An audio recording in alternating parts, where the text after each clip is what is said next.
Gracias por continuar con nosotros. Vamos ahora a iniciar nuestro segmento de entrevista y el día de hoy nos acompañan dos candidatos a diputados. Ellos nos van a contar qué plan tienen al frente del organismo legislativo. Son ellos Javier Hernández, quien ocupará o es candidato en la primera casilla del listado metropolitano por la UCN, y Javier Monterroso, quien ocupa la segunda casilla del listado metropolitano Todos. Vamos a iniciar hablando un poquito sobre las motivaciones y un poco sobre su pasado, para luego focalizarnos en cuál es el plan que ustedes proponen a la ciudadanía. Y empezamos con usted, señor Hernández. Hace algunos meses usted había hecho público su interés en participar, pero como candidato a alcalde, y estuvo en conversaciones con Líder. Incluso informó a un medio de comunicación que tenía alrededor de 10 millones de quetzales que podía usted invertir en su campaña. Ahora va por esta casilla, pero por el partido UCN y como candidato a diputado. ¿Cuánto fue el aporte que usted dio en esta oportunidad a la UCN para ir en ese privilegiado lugar? Ya, ese es uno de los temas sobre el cual fueron parte de las pláticas de UCN. En UCN no se paga por ninguna casilla, a diferencia de otros partidos. Fue una de las cosas que me motivó para entrar al partido de la UCN, donde uno no paga por una posición dentro del partido. ¿Pero quién financia entonces su campaña? Yo la financio propiamente. Yo, o sea, de mis recursos, de todo mundo es sabido. ¿Y cuánto dinero va a invertir esta vez en la campaña? Fíjese que más o menos es alrededor de unos 4 millones que están distribuidos de diferente manera. Uno es el apoyo a mi campaña, otro es el apoyo a el área del occidente, que estoy trabajando, el área de occidente me fue asignada, y la otra es directamente al aporte del partido político, que anda alrededor de 4 millones en total. Ahora, cuando usted habló en ese momento de los 10 millones para invertir en campaña electoral, pues se causó cierta suspicacia porque eso ya rebasaba el techo que establece la ley electoral para el financiamiento privado. Es decir, ¿usted desconocía la ley en ese momento cuando habló de los 10 millones? No recuerdo hablar de 10 millones. El día que se anunció la convocatoria, que fue a principios de mayo en el Teatro Nacional, ese día a un medio dije que lo que yo iba a invertir en mi campaña era alrededor de 4 o 5 millones. Bueno, no recuerdo haber dicho 10. ¿Sí? Le dio la entrevista al periodista Alexis Batres de Soy 502. Bueno, o sea, ¿fue para diputado? Cuando estaba de candidato a alcalde. Ah, candidato a alcalde, esa es otra cosa. Y de una vez cabe aclarar el por qué ya no voy a candidato a alcalde. O sea, ¿por qué no voy? Pero igualmente, es decir, el techo es el techo y aplica para alcaldes como para diputados. Y ese monto sobrepasaba el techo establecido por la ley. Sí, ok. No voy para candidato a alcalde porque no poseo un presupuesto de 50 millones de quetzales, que es lo mínimo requerido para poder competir contra el sistema y aparato que posee el señor alcalde de propaganda en la actualidad. Por eso fue que decliné mi candidatura como candidato a alcalde. El punto acá era justamente eso, es decir, una declaración donde usted dice que dispone de 10 millones que sobrepasa lo establecido por ley. Pero pasemos al siguiente tema, y es que todavía está en la memoria de los guatemaltecos una avioneta que fue retenida en Costa Rica y que transportaba drogas. Por otro lado, también un helicóptero en el que viajaba el exministro de Gobernación, Vinicio Gómez, también era de su propiedad. Sí, así es. ¿Qué podría decirnos sobre, primero sobre la avioneta, que era de su propiedad? La avioneta ya fue esclarecido. Yo vine aquí no solo a Canal Antigua, sino a todos los medios, donde yo no tenía absolutamente nada que ver. En 18 meses no ha sido abierto ningún expediente por parte del Ministerio Público. Yo me hice presente a la Embajada de Estados Unidos a aclarar mi situación. Yo fui el que me presenté y, digamos, cualquier guatemalteco puede violar las leyes en Guatemala y salir limpio, pero el gobierno de los Estados Unidos, ahí no se puede. Pero la avioneta sí transportaba droga. Sí, transportaba droga. Era de su propiedad, pero no establecieron esa vinculación. No era de mi propiedad, la tenía yo en un contrato de leasing. Y además ya poseo una declaración por parte del piloto, tanto verbal como escrita, donde yo no tuve absolutamente nada que ver con ese vuelo, y además por parte de los tribunales de Costa Rica, donde tampoco nunca se abrió ningún expediente en mi contra. De lo contrario, durante 18 meses ya fue tiempo suficiente para que la ley investigara y se diera cuenta si yo estaba vinculado o no, cosa que no lo estoy. Y la última pregunta es, usted es un empresario bastante exitoso. Gracias a Dios. Es propietario de alrededor de 75 tiendas, de las tiendas Bullocks. Sí. Ahora bien, yo me pongo a pensar, si yo, por ejemplo, en este momento, yo soy politóloga, más bien me dedico a la academia, trato de pensar en que mejor voy a poner un negocio y me voy a dedicar a la empresa privada. Puedo hacerlo, porque al fin y al cabo, si yo me equivoco, la única que va a pagar los costos soy yo, o posiblemente un círculo pues muy reducido de personas a quienes yo, si no me va bien, les voy a quedar debiendo dinero. ¿Por qué es que en el caso de la política, solamente porque se es buen empresario, se piensa que va a tener un buen desempeño en política, cuando en la política un pequeño error no va a afectar a 100, a 200 o a 300 personas, sino a toda una nación? Es decir, ¿es suficiente contar con voluntad para lanzarse a un puesto público? No solo voluntad, capacidad. Yo siempre lo he dicho, cualquier persona puede ser político, mas no cualquier persona llega a ser un empresario exitoso. O sea, las capacidades de un empresario son las que le permiten alcanzar el éxito. Entonces, ¿qué necesitamos como administrador público? La capacidad, 1.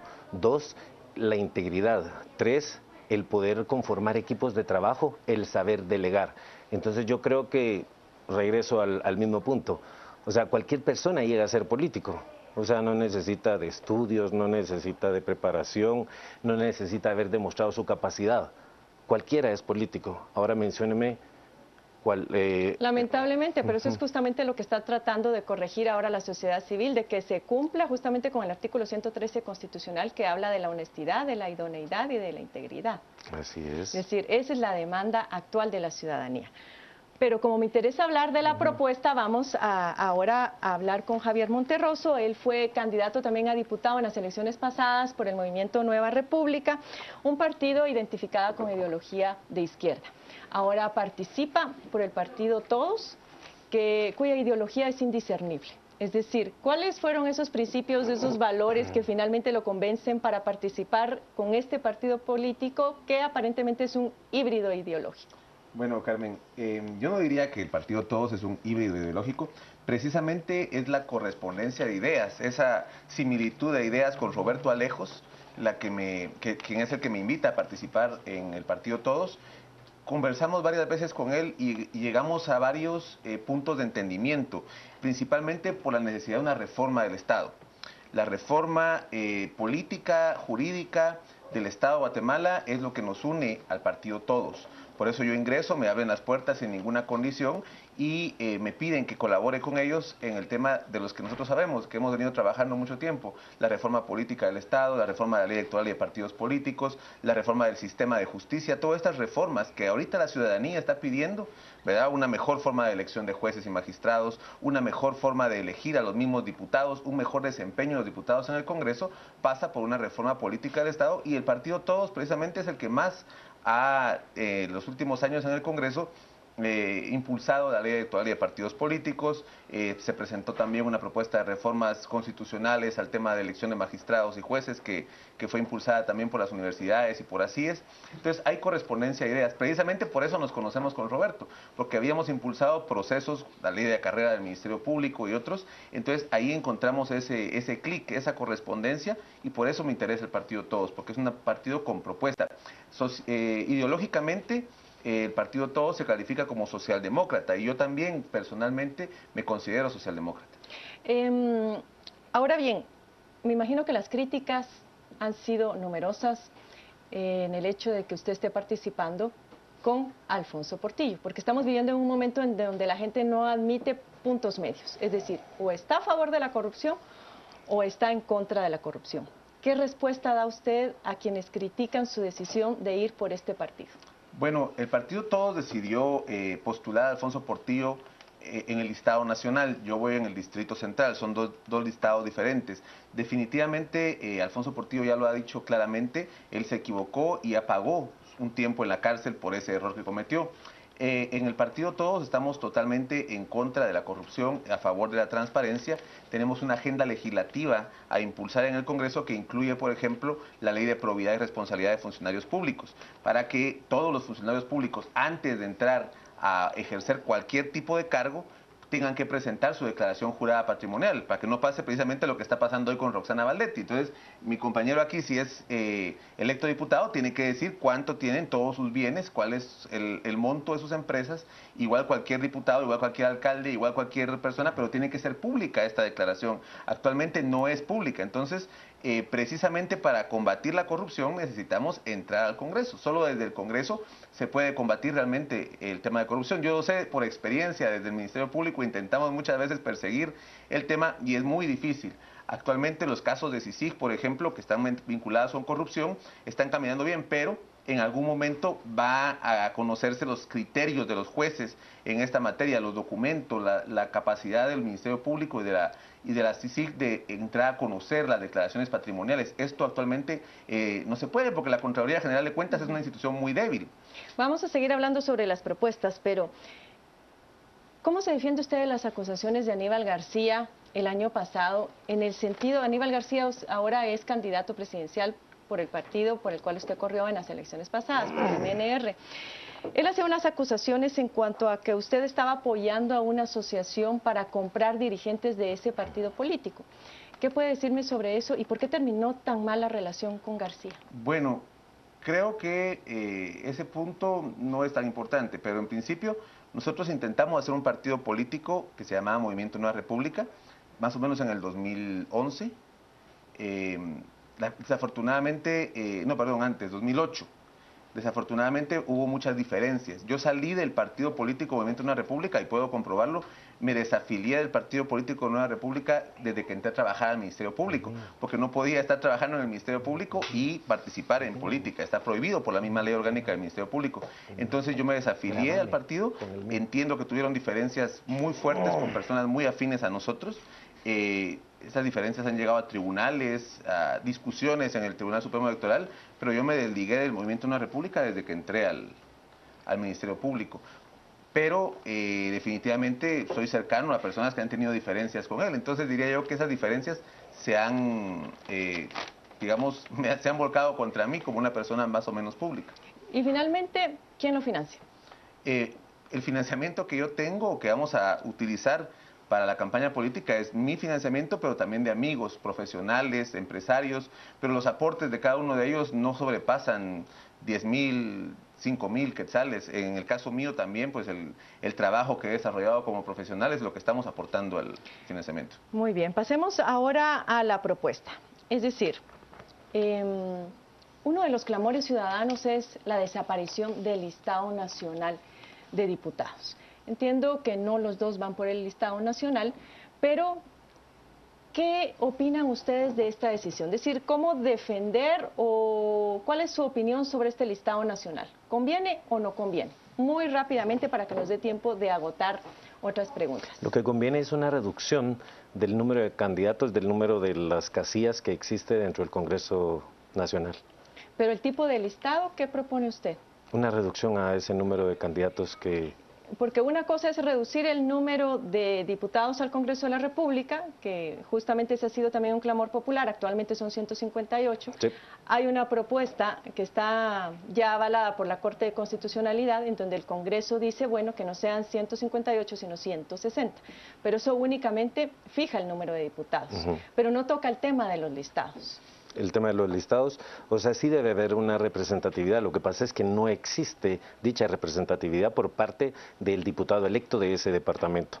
Pero listado cerrado, bloqueado, listado abierto. Lo que sucede es que hay que redefinir toda la forma de elección de diputados. El listado nacional no tiene sentido en un país que no tiene dos cámaras de representantes. Pareciera que fuera una reminiscencia de un sistema distinto, donde hubiera diputados de primera cámara y segunda cámara. El diputado por listado nacional, por lo general, son las élites de los partidos políticos. En un sistema que tenemos que avanzar, tenemos que ser más representativo al diputado del distrito. Tenemos que tener distritos más pequeños. Por ejemplo, en el departamento de Guatemala, Guatemala.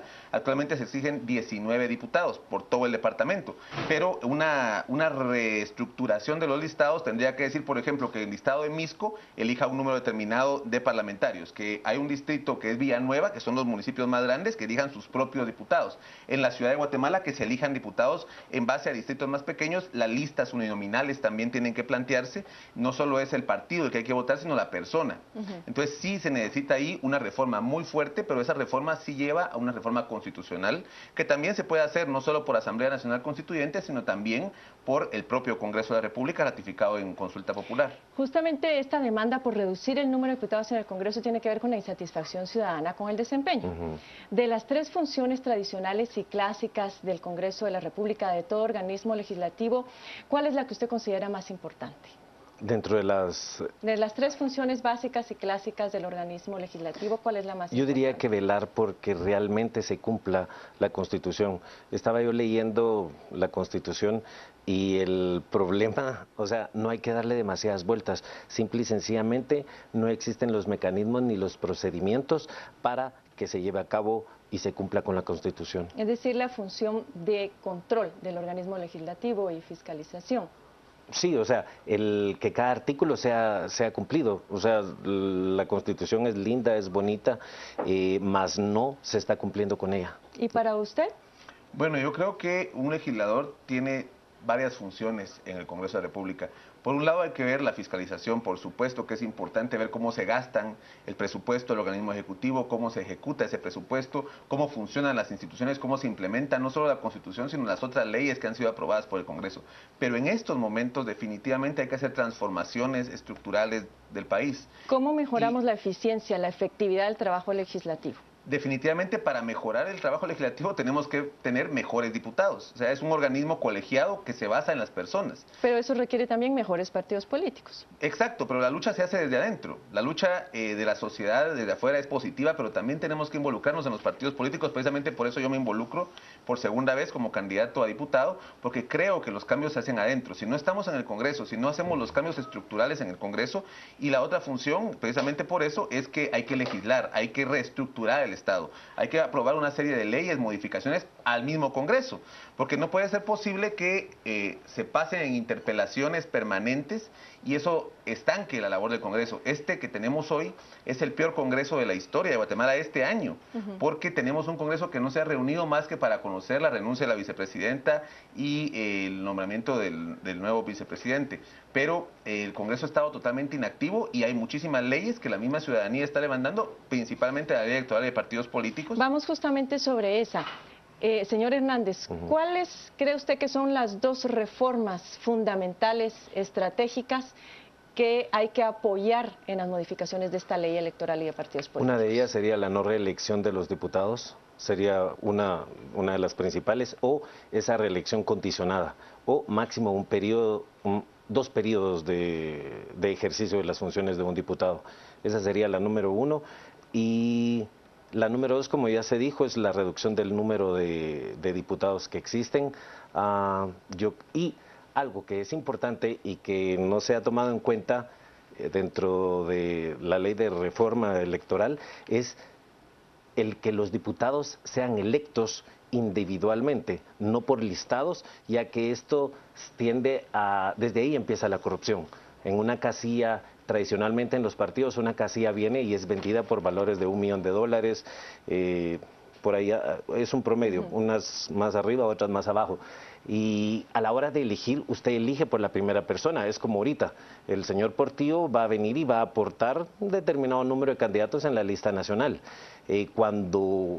Para que exista una verdadera representatividad, debería ser de forma individual. Sí, aunque eso requeriría que nuestros distritos electorales fueran muy pequeños, porque con distritos electorales como el que tenemos actualmente es imposible que los guatemaltecos conozcan a los nombres que van en esas casillas, con lo cual la reforma parece que tendría que ser más integral. Solamente una, muy rápidamente, dígame, ¿sí o no al antejuicio a los diputados?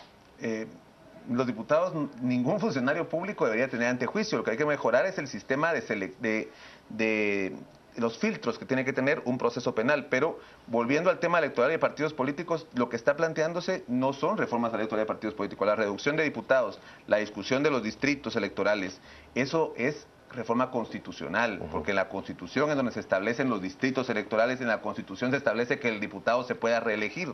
Entonces tenemos que hacer reformas a la Constitución que son posibles de hacer por el propio Congreso o bien convocar una Asamblea Nacional Constituyente. En el tema de la ley electoral y de partidos políticos, lo más importante es tener que el Tribunal Supremo Electoral tenga de verdad capacidad para auditar a los partidos, de que no estén gastando más allá del techo presupuestario, que puedan tener sanciones también efectivas y de cumplimiento el Tribunal Supremo Electoral, no que un partido es sancionado y después va a pasar un año en la Corte Suprema de Justicia y después a la Corte de Constitucionalidad para quitarle la sanción. Ya, se nos ha terminado el tiempo, agradecerles a ambos y nos vamos entonces en este momento a un corte.